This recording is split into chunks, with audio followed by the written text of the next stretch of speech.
Saludos, somos el equipo número 5, integrado por los doctorandos Fanny Castro, Freddy Montesinos y mi persona, Ana Paulina Cisneros, los cuales disertaremos sobre el tema el maltrato infantil, protección integral que el Estado, la sociedad y la familia deben brindar a los niños, niñas y adolescentes. El maltrato infantil es una grave violación de los derechos humanos de los niños, niñas y adolescentes que afecta su bienestar físico, emocional y social. En Venezuela, la Ley Orgánica para la Protección de Niños, Niñas y Adolescentes establece en su artículo 5 que el Estado, la sociedad y la familia deben garantizar el ejercicio del disfrute pleno y efectivo de sus derechos y garantías a través de la protección integral desde el momento de su concepción. Igualmente, define en su artículo 254 al maltrato como toda forma de perjuicio, abuso, humillación, vejación, violencia física, psicológica o sexual, descuido, omisión o trato negligente que menoscabe o altere el desarrollo integral de los niños, niñas y adolescentes. Sin embargo, la realidad muestra que muchos niños, niñas y adolescentes en Venezuela sufren diversas formas de violencia, explotación y abuso, tanto en el ámbito familiar como en el escolar, comunitario y social. Algunas de las situaciones que vulneran sus derechos son el trabajo infantil, la prostitución, la trata, el reclutamiento por grupos armados, el patrimonio infantil, la mutilación genital femenina, el abandono, la falta de acceso a la educación, la salud, la alimentación, entre otras. Estas situaciones se ven agravadas por la crisis económica, política y social que atraviesa el país, que ha generado pobreza, desigualdad, migración, desplazamiento, inseguridad y violencia. El entorno familiar se puede convertir en un cultivo favorable para el desarrollo de tendencias violentas y antisociales. Por lo tanto, estos y muchos otros estudios consideran que las familias y las escuelas constituyen un medio para impulsar y promover actitudes de convivencia, tolerancia, educación para la paz y control de la agresividad y la violencia en cualquier centro educativo y en la sociedad en general, siendo necesario identificar los factores que inducen a desencadenar los tipos de violencia y cuál es el entorno que se hace más propicio a su aparición. Desde la perspectiva de los derechos humanos se reconoce el ámbito legal mediante la suscripción y ratificación de los instrumentos internacionales, su inclusión expresa en la constitución política y las leyes de cada país y el desarrollo de la normativa nacional que los dota de mecanismos y procedimientos de protección a las familias. La UNICEF es una organización que trabaja en más de 150 países para proteger a los niños, niñas y adolescentes de la violencia, la explotación y el abuso. En Venezuela, UNICEF apoya al Estado, la sociedad civil y las comunidades en el fortalecimiento de los sistemas de protección de la infancia, la prevención y atención del maltrato infantil, la promoción de los derechos de los niños, niñas y adolescentes y la generación de conocimientos e incidencias sobre la situación de la infancia en el país. Para prevenir y combatir el maltrato infantil, es necesario fortalecer los sistemas de protección de la infancia, que incluyen los servicios sociales, de salud, de educación, de justicia y de seguridad, así como las redes comunitarias y familiares. También es importante promover una cultura de respeto, tolerancia y paz, que reconozca a los niños, niñas y adolescentes como sujetos plenos de derechos y les brinde oportunidades de participación y desarrollo.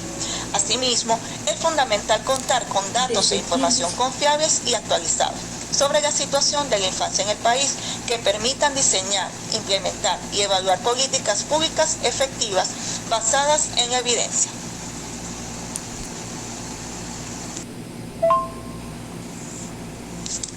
En cuanto a las características de la violencia familiar, el término violencia familiar alude a todas las formas de abuso que tienen lugar en las relaciones entre miembros de la familia, de manera que la relación de abusos es aquella en la que una de las partes ocasiona un daño físico o psicológico a otro miembro y se da en un contexto de desequilibrio de poder.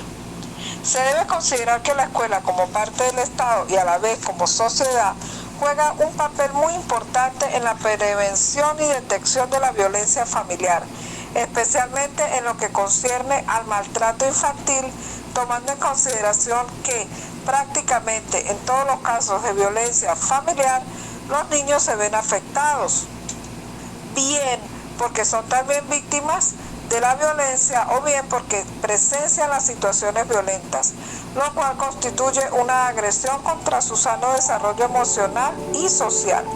Al respecto, García, 1995, señala algunas de las iniciativas que la escuela puede tomar. 1. Realizar actividades de prevención primaria con los niños y sus familias. 2. Identificar los casos de maltratos. 3. Realizar intervenciones preliminares en las situaciones detectadas a través del Consejo de Docentes, el Departamento de Orientación, los profesores guías o docentes sensibles y capacitados para abordar el tema. Y 4. Derivar o denunciar los casos de maltrato a los organismos competentes. Tomando en cuenta las sugerencias de García, siempre que un docente sospeche que un niño está siendo maltratado por parte de los adultos, cuando fueren los responsables de su crianza, no debe dudar en intervenir de alguna forma para impedir que la situación continúe. García, citado anteriormente, refiere que el maltrato y el abuso no siempre presentan huellas físicas fácilmente visibles, pero siempre dejan su marca en la conducta. La observación sensible, la actitud receptiva y la escucha atenta son los mejores recursos con los que cuenta el docente para identificar al niño maltratado. En su opinión, los adultos que sospechen del maltrato, principalmente los docentes, deben tener presente que para quien está creciendo en un ambiente violento, la violencia no se cuestiona e incluso parece ser el único modo de expresar los afectos. En cuanto a los aspectos emocionales en el desarrollo de un niño que probablemente está siendo maltratado, el afecto es una relación emocional dirigida a una persona y por lo tanto implica sentimientos cálidos de amistad, cariño, simpatía, deseo de ayudar, pudiendo demostrarse en forma física o verbal. Este autor sostiene que el amor crece y se da cuando se recibe. Cuando en el hogar el niño se siente rechazado, cuando se siente que nada de lo que hace puede hacer satisfacer a los padres o figuras paternas con quienes vive, se originan en su interior sentimientos de minusvalía y probablemente sienta la necesidad de buscar en otros lugares la aprobación que no encuentra en su hogar.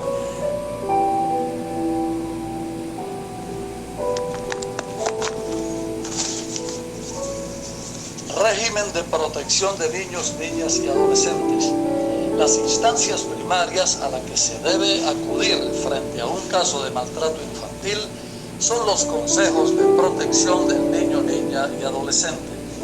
Estos órganos están facultados por la ley para procesar cualquier situación que represente una agresión o vulneración de los derechos de los niños y adolescentes.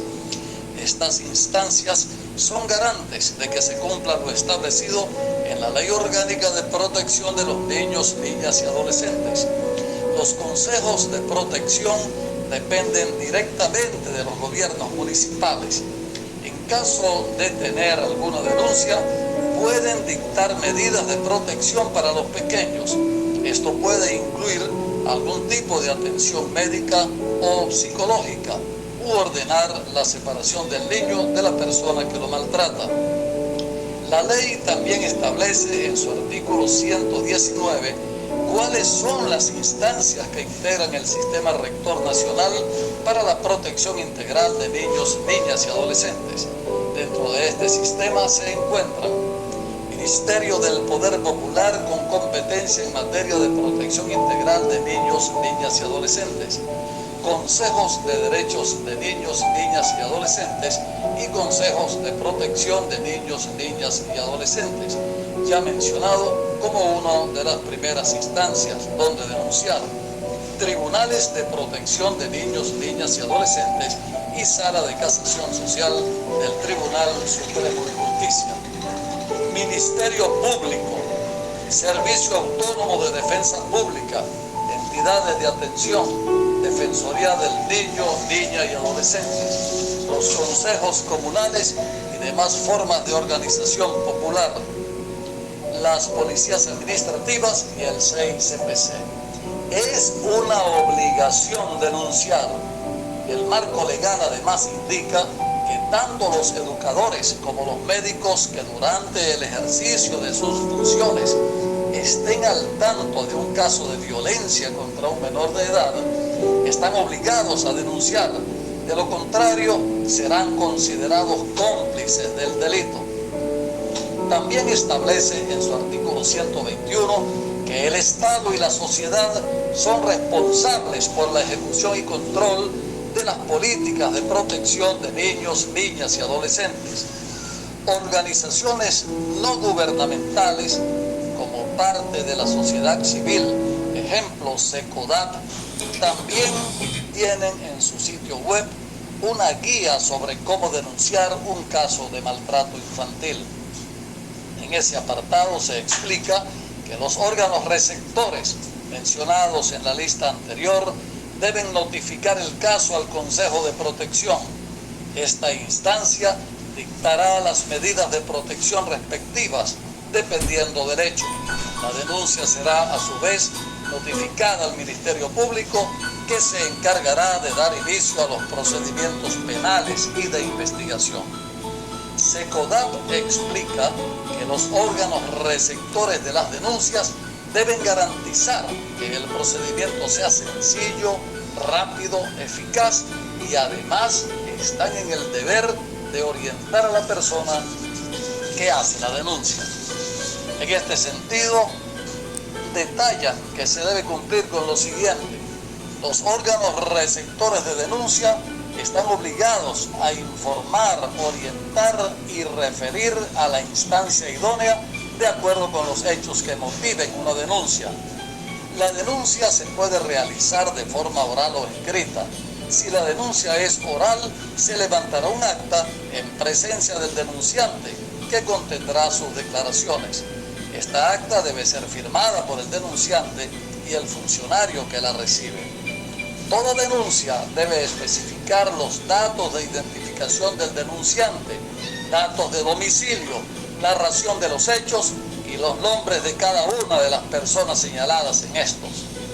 Esta ONG también trabaja en la orientación de los denunciantes.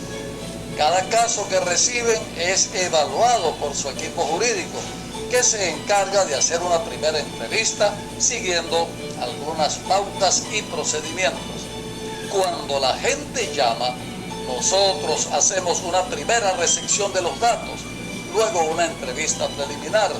Se decide si puede ser atendido o no, debido a que tenemos unas líneas de trabajo.